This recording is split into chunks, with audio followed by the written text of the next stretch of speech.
coaching, picking champions. We're finally getting into Champs League. We didn't have to wait at all. Here we go. H2K on the blue side. It will be Giants on the red for their debuts in this European LCS 2016.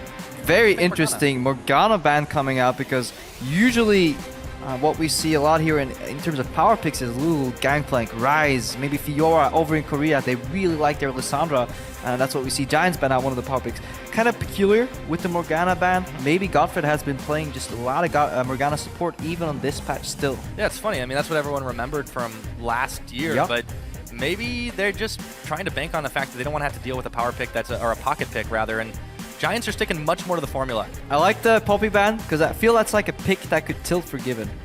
Like the greatest AD carry player who is fantastic at juking. Like he's one of the best reactively juking players, maybe even in the world. Can't juke if your gap closer gets cancelled by Poppy W. So that's true. Removing the tilt factor from Forgiven. And for the rest, Giants looking to fill out pretty standard bans. Yeah, Lissandra will be taken off the board too. So no mind game flex picks on that one. The last ban, there's still quite a lot available here in the power pick department. Yeah, Fiora, Rise is there, maybe even Lucian now that MF has been nerfed significantly. Yeah. Kindred was obviously still there, she gets banned out, so now the blue team here, H2K, they can start looking, maybe we want a power pick in the jungle, maybe a strong support. First pick Trundle, I mean that's bold. You know, we knew Forgiven is the big Lucian player. There are several, but he has been the biggest one. And maybe it's not really first pick worthy, but you got to expect if Giants don't answer this, if they don't take it for Audrey, it's going to go into his hands. Yeah, I really like the Trundle Lucian lane overall as well. Forgiven can always dash in. Then you have the pillar blocking, setting up for really good trades. Just a strong lane support here that in the end is still a flex pick that can counter some of these tank top laners, because there was a lot of talk about going double carry, single tank top. Well, Trundle can be an answer to that. Yeah, so Pooh will go for a very, very standard jungle pickup in the rec side. And now we have that flex pick Rise. We have seen it top. Definitely could see it mid. And we'll see if it does, well, where it ends up going. But they've got time for this one. And then, you know, the Elise is still a very powerful choice. Jankos oftentimes called the First Blood King, known for that Lee Sin, but Elise is a very powerful pickup in his hand as well, in most junglers, but especially his. Forgiven, looking to lock in the Corki here, tribute to Gambit, where he has pretty much put on Corki duty all the time, instead of playing the more fabled hard carries. First I'll pick really big power spike on level 6. It could still be Corki mid 2, Faker played it, so therefore Rio could easily, always known as the other one, you know, the other Zed, maybe he becomes the other Corki. Who knows? Well, we'll have to wait on that one, but we do have a Graves pickup, which of course we've been seeing as a very strong jungle choice. Although even the last year, Forgiven was known to play that as well. But I do think that's where it's heading. The Corki we still don't know. We could be in for a triple AD carry comp. Yeah, it has to go into the jungle, and that kind of makes makes more sense with the Corki pick, because Corki obviously adds another layer of magic damage.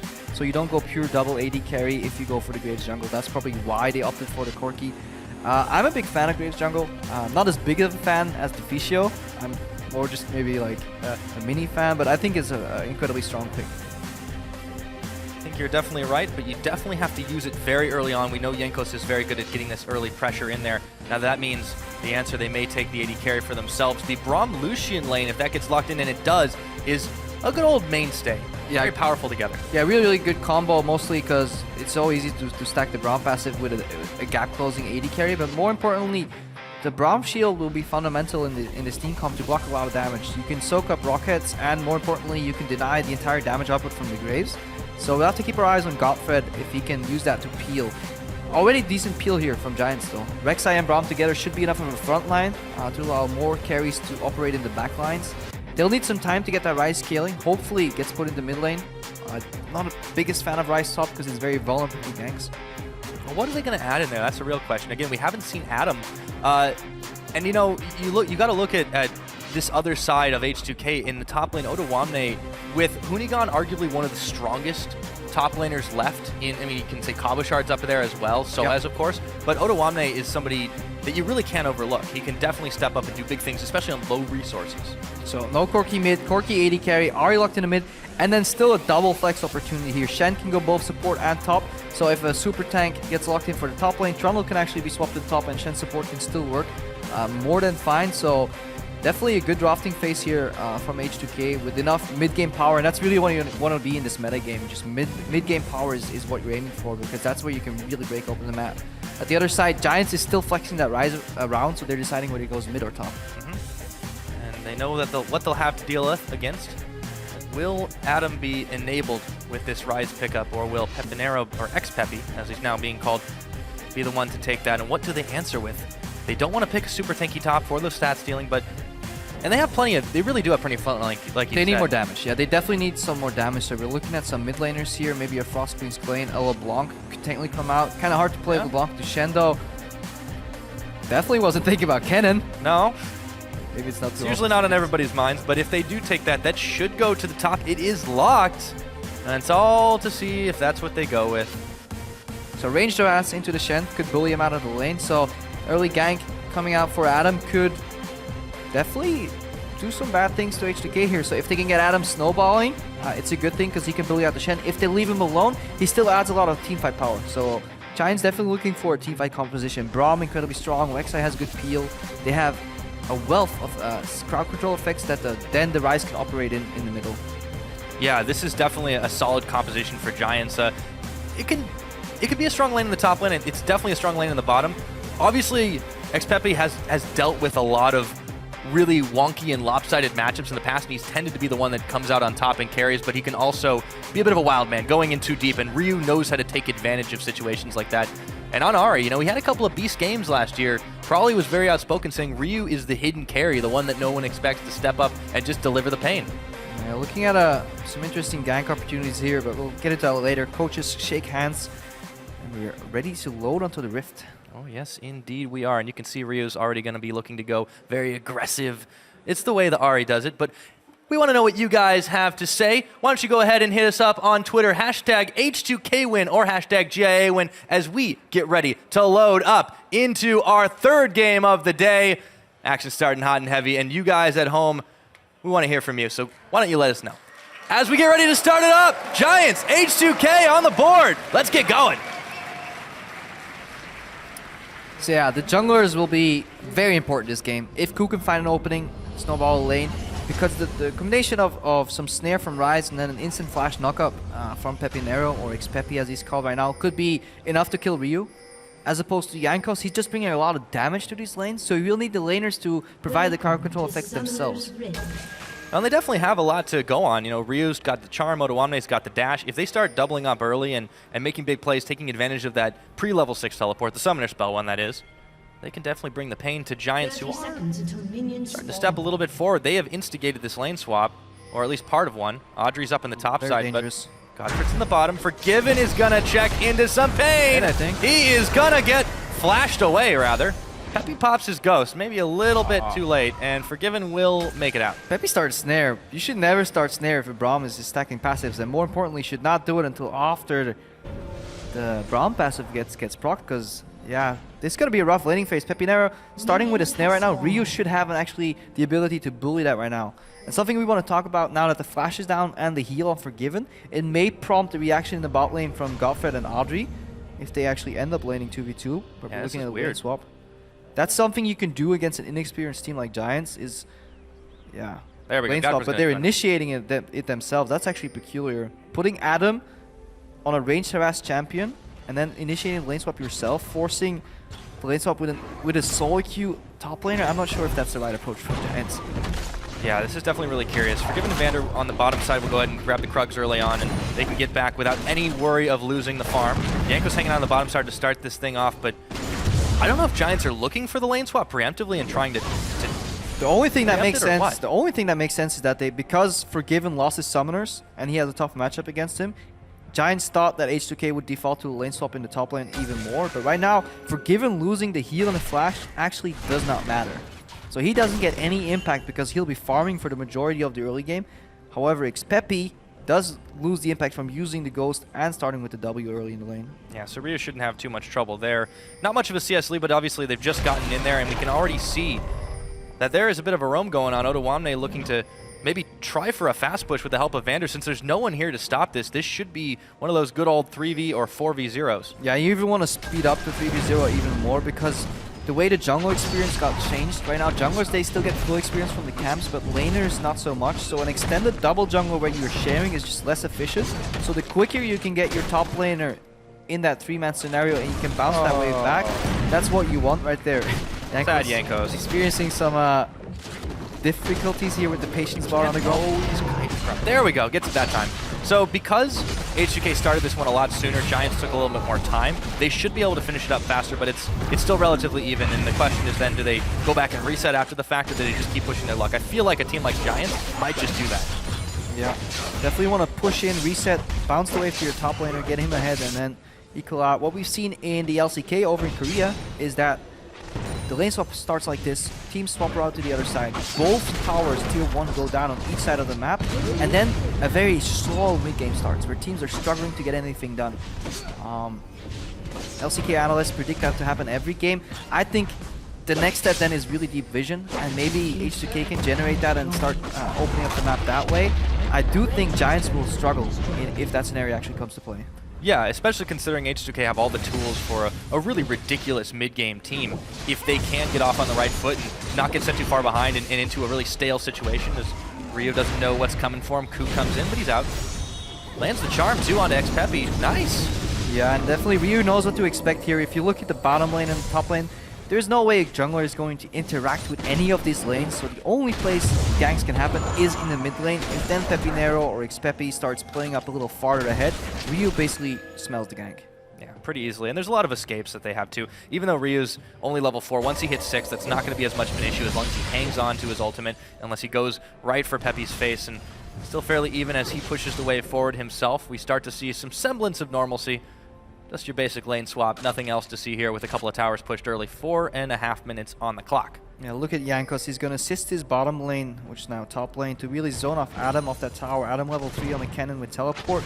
And Dorn's Blade, incredibly stunted build path. So Giants opting for this lane swap puts them pretty far behind. Yeah, this could definitely not turn out too well for them, but now we've got a 2v0 in both sides. A bigger wave for Giants, but they definitely took a little longer to get there. You can also see Jankos working his way through the Giants' topside jungle, so teams are just trading back and forth right now, giving each other a sort of gentleman's agreement as Otoame comes and joins the top side. One thing that does work for Giants though, these accelerated gold gains from these turrets going down does help Pepinero get to his items quicker, and he obviously wants to scale as quickly as he can.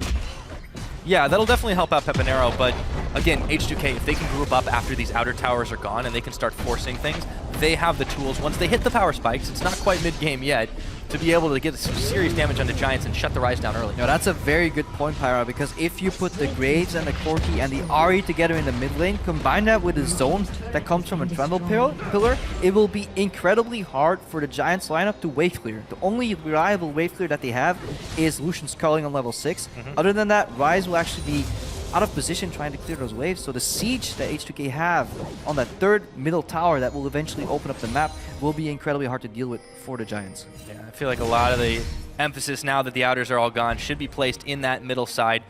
A lot of towers taken early on with the pushes back and forth. Jankos is already motioning up towards that side of the river, trying to get the wards in for himself too. Yeah, they're setting up the wards right now. We're not quite there yet. Obviously, we need the rockets on the Corki. We need the level 6 on the Graves. We need the threat of an instant burst.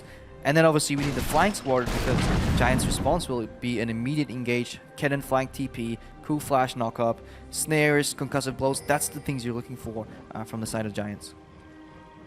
They're still stacking pretty heavily on this bottom side. Vander and Jankos hanging out and just continuing to own this jungle.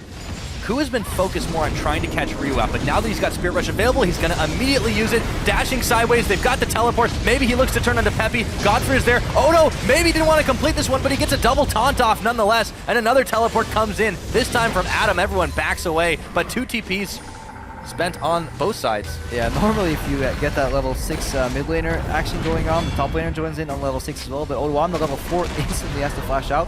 Good reaction from Ryu though. Dodges. You had to immediately use ulti, otherwise the flash knockup could have been a one combo exchange right there. Much lower cooldown though than that teleport, so he won't have too bad of a time of it.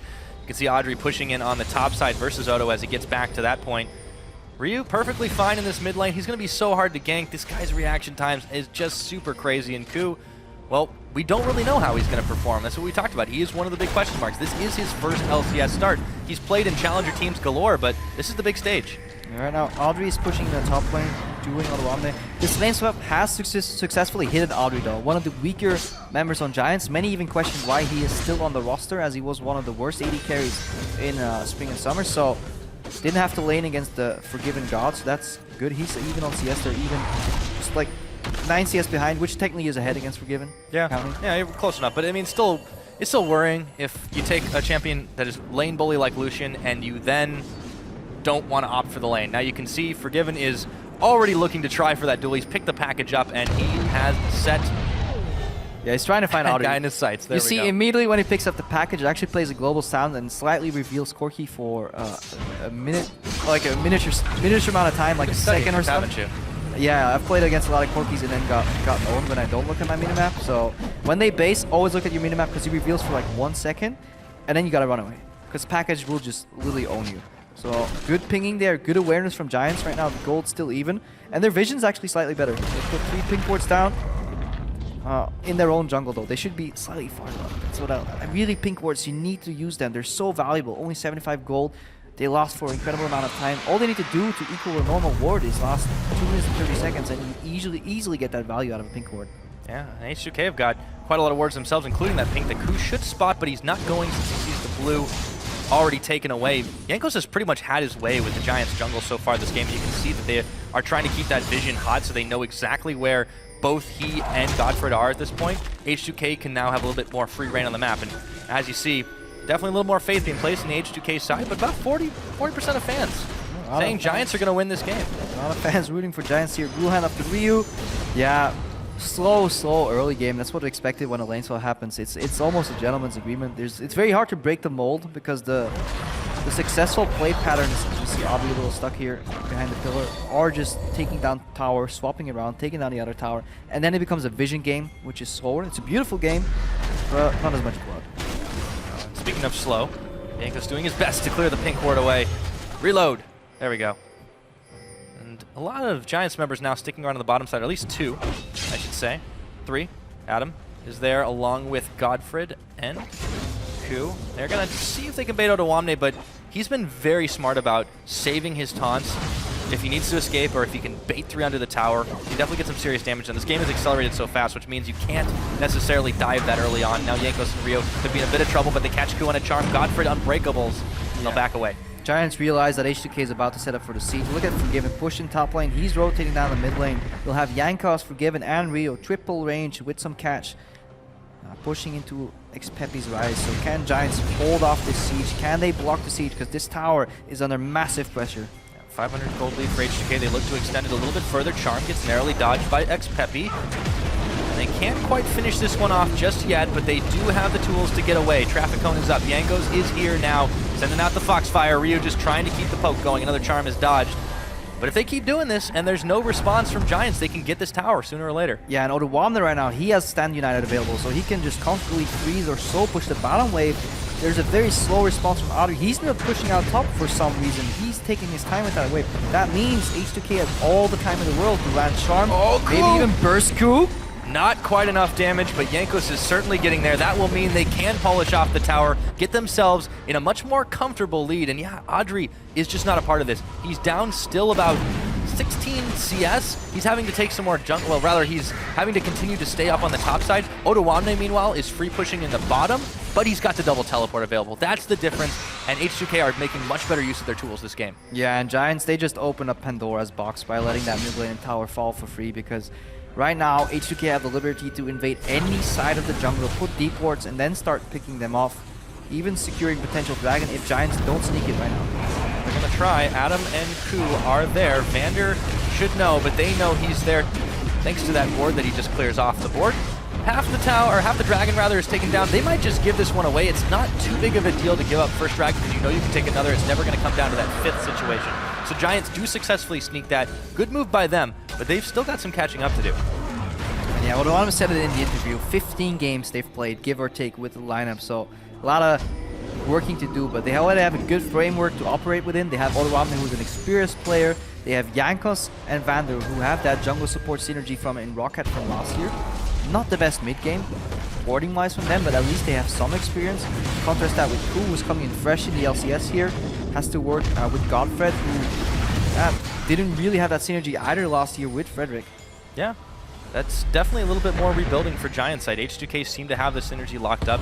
And you know, you got to think for these former Rocket members, Jankos and Vander, it's not the first time they've worn H2K either. If you go back to 2013, there was that 3-month stint. I believe they won DreamHack Bucharest way back in the day, but they still got him in the closet. I don't have that backlog, man. I was just playing League of Legends back then. I wasn't paying attention. That's okay, Crepo. You got the game knowledge. I can't do it. You got the statistics? Oh yeah. Oh, well, no, Spelsy's got the statistics, but he feeds them to me. So more push on this bottom side. Tier 2 now. They can keep stacking up like this, and they're starting to get to these dangerous power zones. One more item component away from the Trinity Force for the Corki, and you know how Ham Forgiven can get when he feels powerful. Yeah, exactly. And just like you were talking about how they would take down the middle lane tower earlier, they're doing the same thing right now. Push the side lane, get some of the Giants members there frantically trying to clear that wave. Once they're in that position, walk away. Move to another lane. Siege that tower. Once they're there, walk away again, because H2K, they have ranged advantage, they have poke, and as long as they don't get flanked and hard engaging upon, they will just siege every single tower down in this mid game. And what is Adam doing on this cannon right now? What is Audrey doing with this Lucian? The power spikes that they have, what they were able to do in the early game, didn't happen because of those fast pushes. They haven't responded well. They've just been trying to catch up in farm, but they're falling behind their counterparts. Yeah, and Audrey's also stuck on the economy build here. Callflea's Warhammer and the Coco Agility. Jankos will expand on that, get caught a little bit. He's gonna flash, he doesn't dash, looks like he spent it already, but Odowane's there, the Rift Herald is starting to beat on him, but Giants are in hot pursuit right now if they can get the catch, but there are a few more dashes, and now they've let him on a wild goose chase, which means that Ryu can start pushing in the bottom side. Forgiven's going to join them. They've got so much going for them as long as they don't lose anything. Yeah, action means reaction. If they go for the hard engage, they go for the pick Giants, that's all they can do, try and kill people. But H2K, they're playing the macro game, and that is something they were known for as a team last year already. You got to look at Prawley for that. This is one of the saving graces for the organization as a whole. They have this wealth of talent that hasn't always played the best macro game, but as an organization, they can mold these players in very great tactical players in addition to the mechanical prowess that they bring to the table. That is why many hail them as a super team. Absolutely, and last year they were very quiet about that too. They had a lot of success, but they didn't generate a lot of hype because of that more macro-oriented playstyle that they eventually got to. But now they're coming in, they're such a hyped-up team. Everyone expects them second, third, maybe even first place. And they're showing that they're not missing a beat here against this Giant squad. Yeah, look at the power spikes. Abyssal for the early safety picked up by Ryu. He knows he doesn't have to go for any fancy picks, for any Frost Queen's Rush, because they can play the map. All he needs to do is survive, so if he gets caught, he has a little bit of an advantage, or if he catches Xpepi out from a brush, he can burst him with all that penetration. Once he gets Frost Queens finished, it's going to get even more dirty or disgusting, because once the Giants are starting to rotate between the lanes to match that siege, Frost Queen's claim comes out, slows them, and that's when they get picked off. So really, a lot of control exerted here from H2K, and very little counterplay from Giants. All their moves are incredibly scripted and honestly obvious. So as long as H2K keeps up the vision, it's incredibly hard for Giants to find an opening. Well, you know, we don't allow scripting here, so Giants could be in a lot of trouble. At the moment, you're welcome. At the moment, they really need Adam to try for a flank, but they don't have enough deep vision to pull this off. They don't have any speed boost really outside of the cannon. I mean, this is the issue. It seems like their comp, yeah, you said it, they're very linear in what they can do. Yeah, Adam now finished his Zonias though. He's looking for a teleport flank. That's what he wants. Ooh, good pillar by Vander. Yeah, very nicely done. Forces that summoner spell away. Audrey will have a much harder time here. And again, they can keep pushing. Now, there's a teleport coming in. That's the flank, but Adam, he's going around the backside. They may be able to catch Jankos. They do get the stun off. He's exhausted. Throws the Zonias. That's the start. First blood. It's 16.5 minutes into the game, but Giants secure it. Odo comes in. They want revenge on the side of H2K. Ku running distraction duty, but he might sacrifice himself. Will it be a 1-for-2? It looks like it. Giants started it off, but they lost more than they got. Yeah, very forced opportunity here. Adam lands, flashes one direction, and then uses his lightning rush to go one other direction. They get one pick, but they used all the bullets right there. Odoami comes in, beautiful tower flash, and then H2K, they take another tower. Just look at how easy it goes. Whereas opposed earlier, Giants, they were trying to siege, minions just disappeared immediately. Forgiven, waving through that with one rocket, one Q, and they were gone. Take a look at how that happened again. All started with the burnt flash by Audrey, and then all of a sudden, Adam has the brilliant idea to teleport. No home guards yet. He's still up tier 1. He's going to go back in the lane after trying to chase Forgiven who flashes. Then decides otherwise, goes to the top side. Good exhaust. Godfred's already melted. Ryu gets exhausted, but none of his damage gets really denied. And was it? Taunt flash onto Audrey. Good target calling. And Pepinero's chasing the support right there. Overall, just chaos from the Giants. This play could have been set up more elaborately, better, just more structured, but it was a panic play. And you can definitely tell that some of these members are new to the LCS. Absolutely, and they've definitely got a lot of time on their hands. This is only week 1 and only the very first day, so it's really a test run for Adam and Ku, but the whole team does need to get it together. Again, they are against a very tough squad of H2K, but for the time being, they're down 3K, they're down 3 towers comparatively. Jankos is just running right into Peppy, and that's not a great thing if you're Rise, as an AD carry running into you. Spent the calling to try and clear the wave here. They've still got enough damage to chunk it out significantly. Another excellent pillar from the Trundle just to keep the interrupts going. Meanwhile, Odawane is completely uncontested in mid. Yeah, H2K have the option to rotate to end lane. They're probably going to stay top here. Culling and Vitality are the only amounts of slightly reliable wave clear here. Forgiven just sieging away. And look how H2K is not opting in for any fights. And even though they are likely mechanically better in every single role, they could destroy these players in duels. They go for a very siege-heavy, calculated approach. Epinero just like that tries to defend, but he just gets picked off. And I like the way H2K is playing this game from a macro point of view, and also what it means for progression later in this split, because they can beat up this team likely just by pure mechanical skill, but they opt for a very strategic approach. Hopefully not show too much of their hand, but they have definitely built a comp and utilized it extremely well. We talked about the mid-game power spikes. They have been rocking and rolling with it. As we just pointed out, that Frost Green Sling completed on Ryu. And of course, look at a little bit more defensive build from Jankos. He's got the Hex Drinker just to prevent the AP damage that does exist. They're not worried about Audrey at all. To be honest, they shouldn't be. Yeah, Audrey is the first one to get blown up in the fight, and then Jankos with the Hex Drinker, deceptively tanky there against Adam and Peppy on the double AP composition. Yeah, and you know, they've also got their locket completed too for Vander, so they have a lot of MR available to them.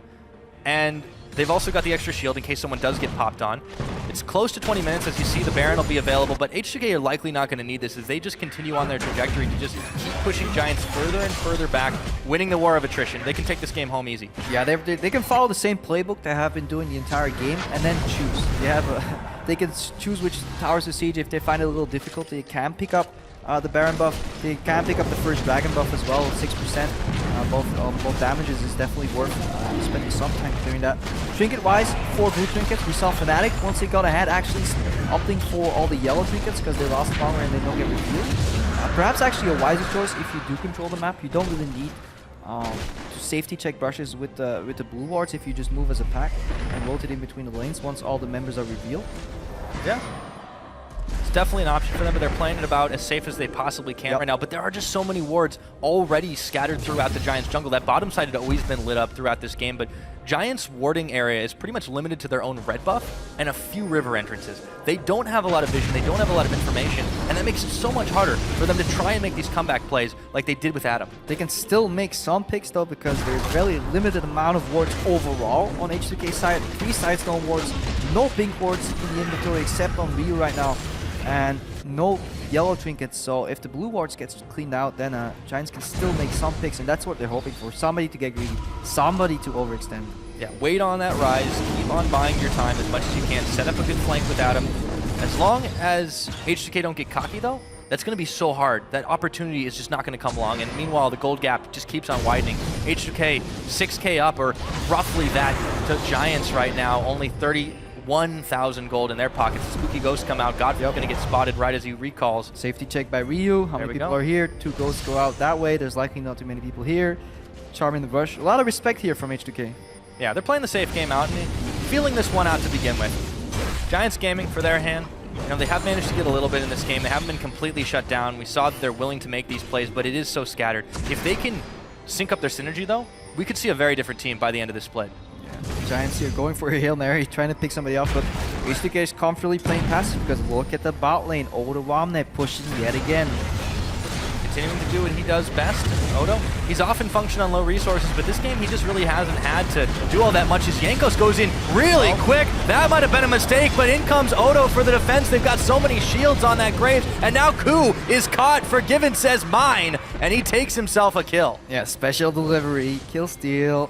Forgiven with the package. Love it. The new addition to Corky makes him a very strong champion. Pepinero in the brush. He dodged a bit, but nothing doing. Rio's going to take him down this time. A little help from collateral damage of Jankos. Adam had the TP, did not use it.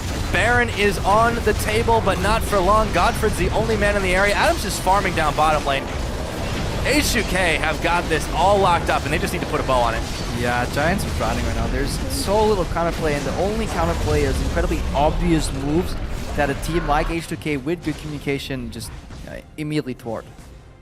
Outer mid still standing. Audrey was able to get a little bit more damage onto it for his trouble, but with a pretty much free Baron after the take on Peppy and on Ku, H2K are sitting very pretty right now. An 8,000 gold lead. It's 23 minutes in. They still are on a massive spike for themselves. And Giants, even if they get the perfect flank, I'm not sure it's going to work at this point. Yeah, it is too little too late. So all we can really do is judge H2K on the quality of their execution of Giants really here. What are they going to do? Obviously, splitting becomes even more efficient with that new Baron buff, or with the Baron buff in general. Look at how much of a hard time Peppy has cleaning that wave with his ultimate on. So definitely rough time here. 1-3-1 split push, Ryu in the bottom, setting up some defensive wards, no overreaching. And then, yeah, slow and steady end of Giants here. Yeah. We have become the post-game grading system for all intents and purposes.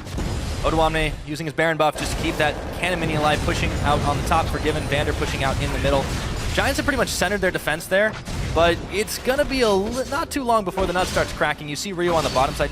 He hasn't had any really ridiculous, wicked solo executions, but he hasn't had to. They've just stuck together. They've been able to outplay Giants on every level imaginable. Yeah, this what becomes like the accordion split push, where one side moves in, the other side moves on, but out. You're never fighting them, but you're just putting pressure until one side messes up, you kill them, take the tower. Or just start to shove it in even further. That wave clear is absolutely ridiculous. The tower is extremely low. In comes Adam. He manages to get the stun up on Vander, flashes in, and he throws the Zhonya's, but they're already out of harm's way. Adam is already incredibly low, so squishy. In comes Ryu, looks for the assassin. Forgiven's gonna take it, and all 5 members of H2K are right there, looking for the counterplay, just like you said. Yeah, immediately disengaged. Adam tries for a panic attack. Probably the best option Giants had right there. Just not enough damage right now. Odoamne tanks the tower. Take down the inhib. Look at top. Look at ballot. Inhib's dropping left, right, and center. 25 minutes is all the time we've had on the clock, but Giants just never could get it going this game. Nothing but Nexus turrets left, if you don't count the top lane, and it looks like H2K definitely don't mind. One is fallen down. Giants are in full retreat, but they've got nowhere to go, and Peppy is all the way back to Fountain. Godfred says unbreakable, but it looks like the team is. Odo manages to just barely stay alive. The last Nexus turret is down. Giants are back to their Fountain. This one is all over, and H2K are making a huge statement to start this one off. They might take a little more time to do it, though. Yeah, very slow. Odoamne base teleport back and gets the kill. Nexus blows. Giants go down. H2K with the first win of the season.